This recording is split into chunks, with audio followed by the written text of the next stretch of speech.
तेलंगाना के वज़ीर आला रेवंत रेड्डी ने असेंबली में बात करते हुए साबिक वज़ीर आला के चंद्रशेखर राव को धारणी पोर्टल का अहम मवाद मुजरिमाना रिकॉर्ड रखने वाली एक कंपनी को देने पर शदीद तनकीद का निशाना बनाया। उन्होंने कहा कि सीएजी की जानिब से सख्त एतराजात के बावजूद साबिक वज़ीर आला ने मज़कूरा कंपनी को डाटा हवाला कर दिया। वज़ीर आला ने असेंबली में धारणी पोर्टल की जगह भू भारती बिल पर बहस के दौरान कहा कि धारणी के टेंडर्स ऐसे अफराद को अलॉट किए गए जिनके सत्यम कंप्यूटर सर्विसेज के साबिक चेयरमैन बी रामलिंगा राजू से रवाबित थे। रेवंत रेड्डी ने मजीद कहा कि धारणी टेंडर हासिल करने वाले केटी रामाराव के करीबी हैं। इस मौके पर सीएम ने इस मामले पर बहस को रोकने के लिए साजिश करने का बीआरएस अरकान असेंबली पर इल्जाम लगाया।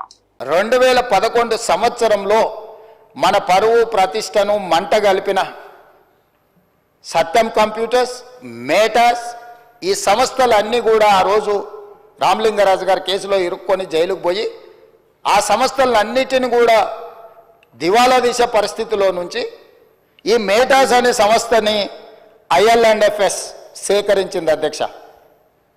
సత్యం రామలింగరాజుకు సంబంధించిన సంస్థల్ని IL&FS అనే సంస్థ 2011 సంవత్సరంలో క్రిమినల్ కేసెస్లో ఇరుక్కొని అందులో ఉన్న సంస్థల్ని IL&FS సంస్థ సేకరించింది। సత్యం రామలింగరాజు గారి కుమారుడు తేజరాజు గారికి సంబంధించిన సంస్థలు IL&FS సేకరించి ఆ రోజు వాళ్ళిద్దరికి ఒక అనుబంధం ఏర్పడ్డది అధ్యక్ష। ఆ అనుబంధంతో కొనసాగింపులో భాగంగా 2018 సంవత్సరంలో పాల్పడి జైళ్లలో ఉన్న సంస్థకు చంద్రశేఖరరావు గారు అప్పచెప్పి ఈ తెలంగాణ రైతాంగ సంపూర్ణ సమాచారాన్ని దేశాలు దాటిచ్చింది అధ్యక్ష।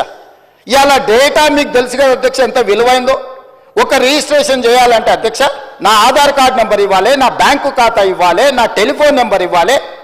ఇవాళ ఇవన్నీ కూడా ఎన్క్రిప్షన్ అంటే ఒక సీక్రెట్ కోడ్లో ఉండాలి। ఒకవేళ ఆ వెబ్సైట్ నిర్వహించే వాళ్ళు చూడాలనుకున్నా కూడా కనిపించకూడదు అధ్యక్ష, కానీ క్లియర్గా వాళ్ళ దగ్గర డేటా కనిపిస్తుంది అధ్యక్ష। ఈరోజు ఈ నిర్వహణలో ఈ రాష్ట్రంలో 2020 నుంచి ఇప్పటి వరకు జరిగిన ప్రతి ట్రాన్సాక్షన్కు సంబంధించిన ఆధార్ కార్డు, బ్యాంకు ఖాతా నెంబర్, టెలిఫోన్ నెంబర్ అన్ని వివరాలు